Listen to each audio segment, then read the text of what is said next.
I actually find this a little bit crazy. How little we practice ball above our feet, ball below our feet, downhill lies and uphill lies. All we really care about is when it's on a perfectly flat lie. And I'm starting to think, how often does that actually happen? So today's video, we're going to start by covering ball above our feet, as you can see here. I mean, look at that there. It's ridiculous. Then we're going to have a look at ball below your feet, downhill lies, and finally finishing on an uphill lie. So 3 points for each. This is what you need to know for a ball above your feet. So let's just start off by saying, when you see a ball above your feet, if we draw a line straight towards target on the ground right here, you've got to anticipate that the ball is going to want to start further left than you think it's going to. And that's going to have a bigger effect the more loft you have. So for example, look at my bag here. If I was to do this with 6 iron I have in my hand here, the slope would have less of effect than if I was to do something like with my 54 degree, my 50 degree, because the more loft you have in your hand, the greater the effect of the slope. And that might sound strange, and simply it's something called face plane tilt. More loft, the more likely the ball is wanting to start further and further left. So everything we talk about here is to counteract that. Point number 1, let's think about where we're gripping this golf club. I want you to feel as though you're gripping a little bit further down towards that shaft. And that's just simply because I feel you're going to have more control. We're more likely to find the middle of that club face. So simply, with whatever club you've got, let's grip closer down towards that steel. Next on our list, we need to aim right, okay? So we can see the flag here, and we had our line that we established earlier. I'm going to aim right of this. Okay, I'm also going to walk a little bit closer. I'm going to avoid standing like this. I'm going to try and get as close as I can to that golf ball, gripping down and aiming right. Now the next point, I want you to take a lot from this. I want you to think about this and think, okay, I'm not going to overhit this shot. I want you to make what I call sort of 3/4 arm swings, where we don't feel our hands work any higher than shoulder height to shoulder height. We're going to understand that the ball is going to want to start further left. It's going to want to move with right to left curvature. So everything we've done at address is helping us to counteract this. Naturally, because the ball is above where we anticipate it to be, our swing will work a bit more round.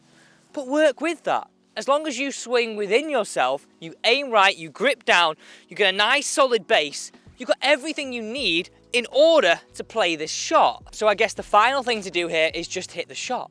Now look at this. When I'm hitting this shot, you can see that I'm swinging very much within myself. Other questions that I think you're going to be asking is, Alex, how much do I aim to the right? How do I know how much to aim to the right? Well, the more this ball is above your feet, the more it's going to affect you, and the more loft you have in your hand, the further the ball is going to want to start left. So, simply, higher above your feet, aim more right. More loft in your hand for the relative shot that you're about to hit, aim further right. But all this is that horrible thing in golf, I hate to say it. It's feel, it's practicing these scenarios. But watch this again, have a look how smooth I swung at this. And I really need you to do that. Okay, let's move on to now ball below your feet. I really hate this one. And I really just hate it for the simple fact that when this ball is significantly below your feet, and actually just below your feet in general, the golf ball wants to move with left to right curvature. We're more likely to thin it, so it's that horrible, weak, spinny, fadey, being honest, slicey style shot. Now before we move on to exactly how to attack this shot and the 3 simple points that you need, here is just a summary of exactly how you attack that ball above your feet. So have a look. We've got gripping down the golf club. We've got aiming to the right and making those 3/4 swings. That is a real good summary that I just think, okay, as long as I've got that, that's all I need to do. And for every single one of these lies, we're going to have those summaries. So let's now think about how we attack this. So first thing I just said to you is that the ball wants to move with left to right curve. So the first thing we have to do is once we've established our ball to target line all the way to that flag, we need to aim to the left. And again, this is a little bit of feel. You'll get used to this, But the bigger the ball is below your feet, the more we're going to want to aim to the left. I would also say, have a think about taking one club longer. So if this was originally 7-iron yardage, have a think about taking a 6-iron. Now, I'm going to say a word of caution here. If this was 6-iron yardage, would I go to 5-iron? Maybe, maybe not. And that honestly all depends on the slope. So what I'm saying right here is, if the ball is significantly below your feet, maybe don't think about going a club longer if we're going like into hybrid, 3-wood, 5-wood, maybe just take our punishment. That's my word of advice there. But honestly, as a general rule of thumb, think about going a club longer. So, like I say, this was 7-iron, I'm gonna hit 6-iron. Point number 2, whilst we're aiming left, we wanna feel like we're sitting down more into the shot. I would also maybe think about gripping up slightly.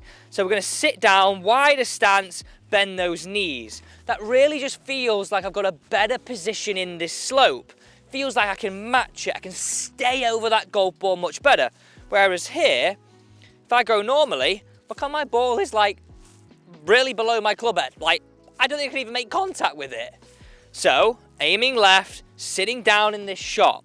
Now the final point, all you've got to remember is that let the club work a bit steeper. It's gonna feel like you pick it up a little bit more. It's gonna feel like it wants to work down into the slope.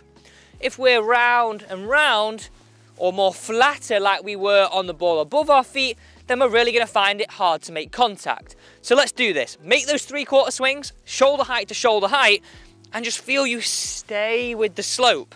Stay with the slope. The body might feel a little bit less active.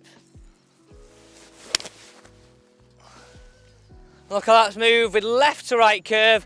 Well, actually just sort of holding that wind that's battering off that right hand side.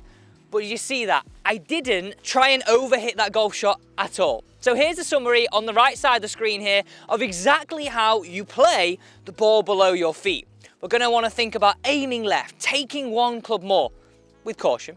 We're gonna wanna sit more into the slope, bending those knees, getting more over the golf ball, and realize that the swing is gonna wanna work a little steeper.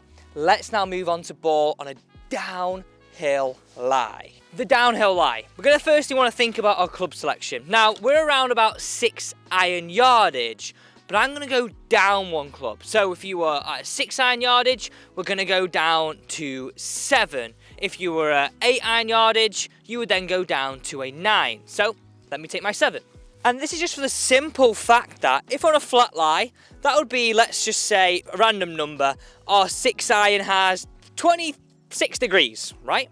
But as we go on a downhill slope, this sort of turns into like 5-iron or 4-iron, depending on the severity of the slope. So what I want you to think about here is, well actually, even if I take one club less, I'm actually going to be hitting the club that I originally wanted to, because my 7-iron is now being turned into a 6-iron because I'm matching the slope. And we'll talk a little bit more about this setup. But point number 1, understand that the ball is going to want to travel further, travel lower, because that slope is forcing your club to start relatively with lower loft. I'm also, once I've taken one club less, I'm going to grip down slightly. Not quite all the way down towards the steel, but I'm going to grip down. And simply, the final 2 points are as easy as this. But imagine, right, that's where we start with 7-iron to begin with. What I'm gonna ask you to do now is move the ball towards the back of your stance and match your shoulders to the slope. So really, you can see how I've de-lofted that club significantly, like so much. So making that adjustment with taking a shorter club, 1, makes the shot easier, but also will help us get that ball to go the right distance for the specific shot you're trying to hit.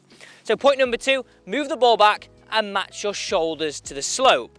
This is really going to encourage you to get the ball first and not catch the ground, because simply the ball is higher than what we think in terms of around in our arc. It's going to be hit earlier than we think. So moving that ball back allows us to guarantee ball contact first, whereas normally, if I didn't make that compensation, I would definitely be striking that ground first. And that's what I see a lot, ground thin shots. So ball back, weight matching the slope with shoulders. The final point is stay 3/4 length swings and swing down the slope. Let the loft and the strike get the ball in the air. Let the adjustment of taking a bit more loft get the ball in the air.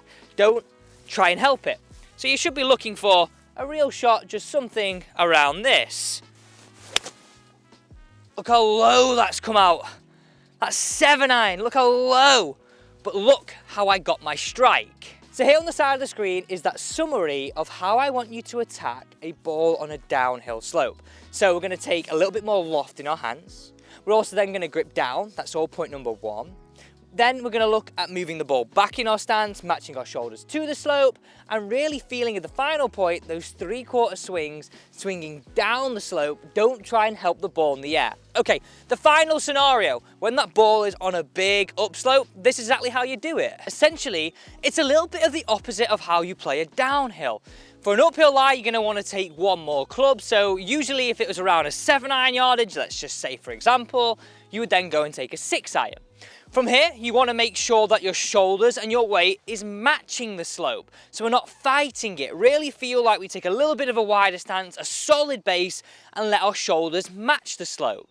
And the final point, swing up it. The ball is going to launch higher, it is going to go shorter, but you've made that compensation of taking one club more. So if it's usually a 7-iron, you would take a 6-iron and swing with the slope. So you've counteracted the fact that the ball is going to go shorter with taking an extra club. So nice and simple, here is the summary. Make sure you take one club more, you match the slope with your shoulders, and you swing up it with a nice stable base.